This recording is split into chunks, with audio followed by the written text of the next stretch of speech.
وہ ان لوگوں کا کیا بنے گا؟ میں آپ کو بتاؤں کہ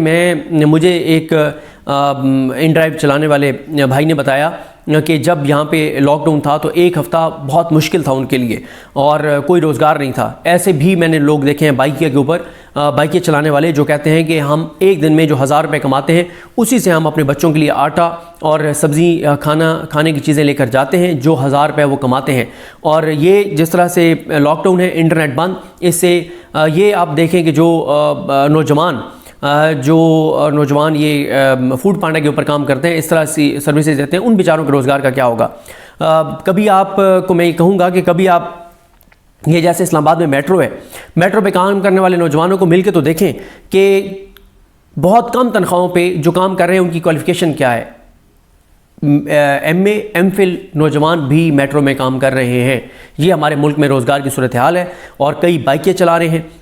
کئی کریم اوبر اور ان ڈرائیو چلا رہے ہیں, لیکن سب جن کا کام ایپس کے ساتھ ہے اور جن کا کام اس طرح کا ہے کہ انہوں نے لوگوں کو ایک جگہ سے دوسری جگہ پہنچانا ہوتا ہے, وہ تمام کام رک جائیں گے. اور کئی لوگ ان کے گھروں میں فاقے ہوں گے, وہ گھر میں کھانا نہیں اپنے بچوں کو کھلا سکیں گے, لیکن ان کو کیا, چوروں ڈاکوں لٹیروں کو اس سے کیا فرق پڑتا ہے؟ ان کی ذات اور مفاد کا معاملہ ہے اور ان کو تو کوئی فرق نہیں پڑتا. لوگ بھوکے خدا نخواستہ مرتے ہیں, مر جائیں, خودکشیاں کرتے ہیں, خودکشیاں کریں, لیکن ان کا فوکس اپنی ذات اور مفاد اور کرپشن اور لوٹ مار ہے. ٹرانسپورٹ بند کر دی گئی ہے, جو ٹرانسپورٹ کے اڈے ہیں ان کو نوٹسز جاری کر دیے گئے ہیں. لاہور میں ایون کہ جو لاہور کے اندر جو روڈ ہیں ان کو بند کیا جا رہا ہے, لاہور کے اندر کنٹینر لگائے جا رہے ہیں اور رنگ روڈ کو جو ہے وہ بند کیا جا رہا ہے یا بند کر دیا گیا ہوگا. اسلام آباد میں مزید کنٹینرز لگائے جا رہے ہیں. موبائل سروس بتایا جا رہا ہے بند کر دی جائے گی. مریم نواز خان صاحبہ جو جیو کے لیے رپورٹ کرتی ہیں اور فرام کوٹ روم نمبر 1 میں وسیم ملک صاحب کے ساتھ ان کا پروگرام آپ نے دیکھا ہوگا, بہت زبردست وہ پروگرام کرتے ہیں. تو مریم نواز خان صاحبہ نے یہ رپورٹ کیا ہے کہ انٹرنیٹ بھی بند کر دیا جائے گا, موبائل سروسز بھی بند کر دی جائیں گی, اور ویسے انٹرنیٹ تو ابھی سے سلو ڈاؤن جو ہے وہ کر دیا گیا ہے. اور اسی طرح سے جو پہلے آپ دیکھیں نا کہ رانا ثناء اللہ محسن نقوی پہ تنقید کر رہے تھے کہ انہوں نے زیادہ کنٹینر لگا دیے تھے, اب تو اس سے بھی ڈبل انتظامات ہو رہے ہیں. اور چھوٹی چھوٹی جو گلی ہیں, اسد اللہ خان صاحب کو میں سن رہا تھا, وہ کہہ رہے تھے کہ 72 راستے اسلام آباد میں جو اسلام آباد کے 72 راستے بند کیے جا رہے ہیں. مین شاہراہیں, مین جو روڈز ہیں, جو گلیاں ہیں, جو مختلف اطراف سے پیدل بھی لوگ آ سکتے ہیں, 72 راستے راولپنڈی اسلام آباد کے بند کیے جا رہے ہیں. یہ اس وقت ان کے خوف کا عالم ہے اور اتنا پی ٹی آئی نے ان کو خوف زدہ کر دیا ہے کہ ان کی کامپیں ٹانگی ہوئی ہیں. تعلیمی ادارے بند کر دیے گئے ہیں, تجارتی مراکز بند کیے جا رہے ہیں. اور اسی طرح سے آپ دیکھیں کہ ہاں ہاسٹل سٹی, جو کل بھی میں نے آپ کو رپورٹ کیا تھا, ہاسٹل سٹی جو ہے راولپنڈی میں, اسلام آباد میں, اور جو پنڈی کے ہاسٹلز ہیں اس کے حوالے سے بھی ہمارے دوست مغیث علی صاحب بتا رہے تھے کہ پنڈی کے بھی ہاسٹل جو ہیں ان کو بھی نوٹسز دیے گئے ہیں. تھریٹ کیا جا رہا ہے کہ آپ فوری طور پہ جو ہے وہ ہاسٹل خالی کر دیں. اچھا, میں نے یہ کہا ہے, میں نے یہ ٹویٹ بھی کیا ہے کہ ہاسٹل ایسے خالی نہیں کرائے جا سکتے, اور ہاسٹل جو خالی کرائے جا رہے ہیں ان کو چاہیے, اور جو تھریٹ کر رہے ہیں ان کے خلاف ایف آئی آر کی درخواست دے سکتے ہیں, وکلا سے مشاورت کر سکتے ہیں, اور وکیل ایسے اویلیبل ہیں, نہیں ہیں تو آپ ٹویٹ کریں, آپ کو وکیل مل جائے گا, آپ کو وکیل گائیڈ کرے گا. اگر کوئی پولیس والا آپ کو تھریٹ کر رہا ہے, دھمکی دے رہا ہے, تو آپ اس کے خلاف جا کے اور تھانے میں ایف آئی آر کی درخواست دیں یا عدالت میں رجوع کریں کہ جناب ہمیں اس طرح سے تھریٹ کیا جا رہا ہے, ان کی آڈیو ریکارڈنگ کر کے رکھیں, ان کی ویڈیو ریکارڈنگ کر کے رکھیں, اور کیمروں کی فوٹیج نکال کے رکھیں, عدالتوں سے رجوع کریں. ورنہ یہ تو ہر چوتھے دن یہی ڈرامہ ہوگا کہ آج یہ ہو رہا ہے تو ہاسٹل بند کر دیں, آج یہ ہو رہا ہے. میرا خیال ہے کہ ہاسٹل کے جو مالکان ہیں, جو اسٹوڈنٹس ہیں, ان کو عدالتوں سے رجوع کرنا چاہیے اس سے. اور اسی طرح سے یہ سرکاری یونیورسٹیز کے ہاسٹل کو خالی کروا رہے ہیں, اور یہ صورتحال ہیں. لاہور میں جس طرح سے میں نے آپ کو بتایا کہ لاہور کے اندر جو صورتحال ہے اس پہ عمر دراز گوزل صاحب ABN نیوز کے بیورو چیف ہیں,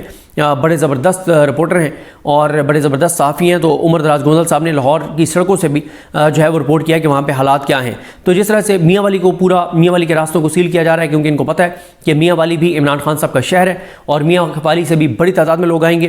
تو اس بار جو ہے وہ پہلے سے ڈبل انتظامات ہیں. حالانکہ دعوے یہ جھوٹ یہ بول رہے تھے کہ کوئی لوگ نہیں نکلنے, 4-5 ہزار لوگ نکلیں گے, 4-5 ہزار لوگوں کے لیے اتنے انتظامات نہیں ہوتے. لوگ جناب تیار ہیں, اسلام آباد آنے کو تیار ہیں. اور اب میرا ایک اور سوال ہے, اگر تحریک انصاف کہہ دیتی ہے کہ جی 24 کو سارے راستے بند ہوں گے, ہم 26 کو پہنچیں گے, ہم 27 کو پہنچیں گے, ہم 28 کو پہنچیں گے, تو کیا 4 دن اور راستے بند رہیں گے, 4 دن اور ہی کنٹینر لگا کے بند رکھیں گے؟ کب تک یہ بند رکھ سکتے ہیں؟ کیونکہ تحریک انصاف جب 4 اور 5 اکتوبر والا معاملہ تھا تو تحریک انصاف کے اندر ایک یہ بھی حکمت عملی تھی کہ 4 اور 5 اکتوبر کو کہ آپ جب آئے تھے، جب کنٹینر لگے ہوئے تھے تو آپ کنٹینرز کی پرلی طرف بیٹھ جاتے، آپ بیٹھے رہتے، آپ کہتے کہ یعنی کے پی کے کی سائڈ پہ بیٹھے رہتے، آپ کہتے کہ ہم کل جائیں گے، اگلے دن یہ پوری پولیس انگیج رکھتے، پولیس کھڑی رہتی، اگلے دن کہتے ہیں ہم اس اگلے دن آ رہے ہیں، تو پولیس بھی بالکل تھک جاتی، سیکورٹی اہلکار بھی بالکل تھک جاتے، اور اس وقت جتنا شدید موسم ہے، اس شدید موسم میں پولیس کے لیے اتنا بھی آسان نہیں ہے کہ وہ 12 گھنٹے 14 گھنٹے جو ہے وہ سردی کے اندر کھڑے ہوں، اور پولیس کو تو یہ نہ اس طرح سے فیسیلیٹیٹ کرتے ہیں۔ تو تحریک انصاف کا دیکھنا ہے کہ اب اگر تو تحریک انصاف نے 24 کو نکل کے اور 24 کو اسلام آباد انٹر ہونے کی کوشش کی تو پھر تو 24 کو یہ معاملات یا وہ انٹر ہو جائیں گے یا معاملہ ڈیفیوز ہو جائے گا، لیکن اگر تحریک انصاف یہ کہتی ہے کہ ہم 24 کو کہتے ہیں کہ کچھ قافلے نکلتے ہیں، باقی وہ کہتے ہیں کہ ہم جو بھی ان کی حکمت عملی ہوگی کہ ہم کے پی کے کی سائڈ پہ آ کے بیٹھ جائیں گے اور پھر اگلے دن کوشش کریں گے، اور وہ تھکائیں اسلام آباد انتظامیہ کو، کیونکہ زیادہ دیر یہ سڑکیں بند نہیں رکھی جا سکتی، اور یہ حکومت لوگوں میں اپنی نفرت پیدا کر رہی ہے۔ اب آپ مجھے بتائیں کہ جو لوگ جب پہلے لاک ڈاؤن کیا تھا اور انہوں نے شہر کو بند کیا تھا تو اتنی تکلیف دہ سٹوری سامنے آئی تھی کہ ایک فیملی جو ایک شہر سے دوسرے شہر میں جانا چاہ رہی تھی، ان کی فیملی میں ڈیتھ ہوئی، اور وہ اپنی قریبی عزیز کے جنازے میں نہیں پہنچ سکے تھے، بلکہ کئی لوگ ان کے جنازے میں نہیں پہنچ سکے تھے، اور کئی تو ان کے بہت قریبی فیملی ممبر تھے، وہ اس کے آخری وہ جو ایک ہوتا ہے کہ جب کوئی کی ڈیتھ ہوتی ہے تو آپ آخری کہتے ہیں کہ دیدار کرنا ہے، اس کو دیکھنا ہے، اس کی تدفین میں شریک ہونا ہے، تو لوگ نہیں ہو سکے تھے۔ تو اب آپ مجھے بتائیں نا کہ جو بندہ کسی اپنے کے جنازے میں شریک نہیں ہو پائے گا تو وہ ساری عمر اس حکومت سے محبت کرے گا یا نفرت کرے گا، ان کو بد دعائیں دے گا یا ان کو دعائیں دے گا، تو یہ ساری صورتحال ہے۔ لیکن کانپیں ٹانگی ہوئی ہیں، دباؤ میں یہ ہیں، اور یہ اس وقت انہوں نے بلنڈر کیا ہے کہ جو انہوں نے خود ہی سارے راستے بند کر دیے ہیں، اور پی ٹی آئی کے تو چلے ہم کہہ رہے تھے 3 لاکھ یا 4 لاکھ لوگوں نے آنا ہے، لیکن روزانہ کروڑوں لوگ ٹریول کرتے ہیں ایک مطلب پورے پاکستان میں، اور جب کروڑوں لوگ ٹریول کرتے ہیں، چلے ہم زیادہ نہیں کہتے، ہم 1 کروڑ لوگ کہہ دیتے ہیں، چلے ہم کروڑوں نہیں کہتے، 1 کروڑ کہہ دیتے ہیں۔ اگر 1 کروڑ لوگوں نے لاہور سے لے کے اور اسلام آباد اور درمیانی راستوں پہ ٹریول کرنا ہوتا ہے ڈیلی، اور یہ موٹر ویز پہ ٹریول کرنا ہوتا ہے کے پی کے سے اسلام آباد، ان موٹر ویز جتنی بند کی گئی ہیں، جتنی ہائی ویز بند کی گئی ہیں، ان ساروں پہ ڈیلی 1 کروڑ لوگ ٹریول کرتے ہیں، تو 1 کروڑ لوگ جو ٹریول نہیں کر پائیں گے، وہ وہ ان کی فیملی میں 5 بندے بھی ہوں تو 5 کروڑ لوگوں کی تو روزانہ نفرتیں یہ حکومت اور بد دعائیں یہ حکومت لے رہی ہوگی۔ تو لیکن ان کو